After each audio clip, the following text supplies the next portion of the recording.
성령의 오심을 기다리자. 요한복음 16장 1절에서 4절. 그리스도께서 하나님 아버지께로 가시는 것은 구속 사업을 완성하시고 그 사업을 온 천하에 실시하시려고 가시는 것이었다. 그것은 중대한 행차였다. 그러나 제자들이 그 중대성을 잘 이해하지 못한 고로 이 시점에 와서는 그것에 대하여 묻지 않았다. 제자들은 아직도 육안에 보이는 사실만 중히 여기고 영적 사실을 등한시하는 정도였다. 따라서 제자들은 예수님과 작별할 일에 대하여 근심한 것이다. 예수님은 제자들의 곁을 떠나시는데 그것이 제자들에게 유익이라고 말씀하신다. 왜냐하면 예수님이 떠나가셔야 보혜사가 오실 것이기 때문이다. 예수님이 아버지 곁으로 가신 뒤에 제자들에게 보혜사를 보내실 것이다. 예수님은 보혜사 성령을 보내시겠다고 약속하였다.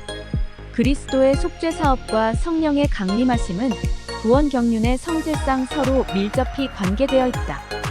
그러므로 그리스도의 역사에 뒤이어 성령이 오실 것은 구약 예언에도 가르친 하나님의 경륜이다. 예수님께서 완성하신 구원 행복을 모든 하나님의 백성에게 실시하기 위하여는 영적 역사가 절대로 필요한 것이었다. 그러므로 그의 부활 승천에 뒤이어 성령이 오시도록 하신 것이 하나님의 경륜이다. 예수님께서 성령의 역사에 대해 말씀하시는 이유는 이미 말씀하신 바 핍박받을 사도들을 위로하시려는 것이다.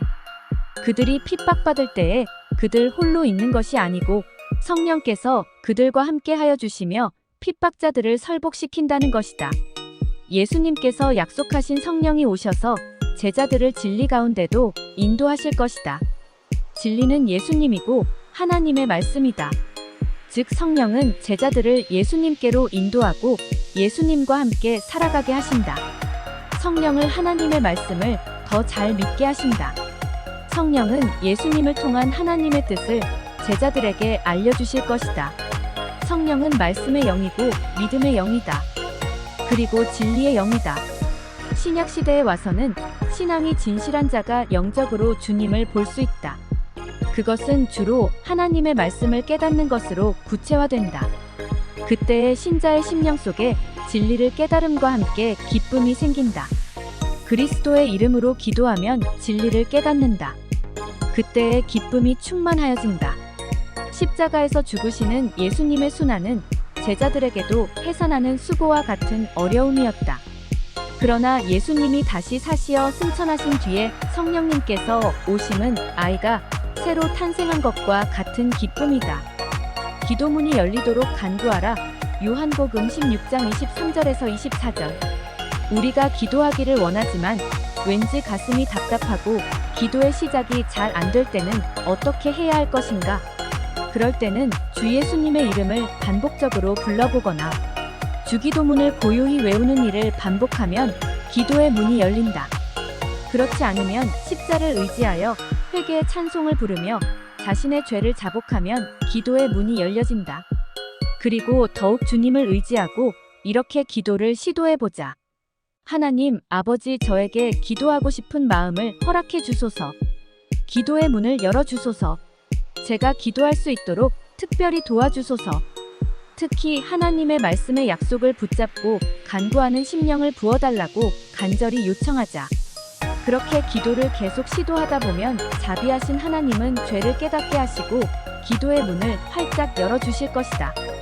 기도는 마음을 바치는 것이며 내 자신을 전폭적으로 하나님 앞에 내어놓는 것이다. 기도의 조건은 유창한 언어를 구사하는 것이 아니다. 기도는 말을 전하는 사람의 것이 아니라 주님을 믿는 모든 그리스도인들의 특권이다. 그러니까 언제든지 아버지께 나아가 이야기할 수 있다고 생각하면 된다. 우리는 무엇이든지 마음에 있는 것을 그대로 아뢰기만 하면 된다. 기도를 너무 어렵게 혹은 복잡하게 생각한 나머지 기도에 접근조차 하지 않는다면 기도의 실패자가 되고 말 것이다. 그러나 부담 없이 하나님 앞에 나아가 자신의 심령에 있는 모든 것을 다 내어놓으면 되는 것이다. 기도는 하나님을 아버지로 모신 하나님의 자녀의 특권임을 자랑스럽게 여기자.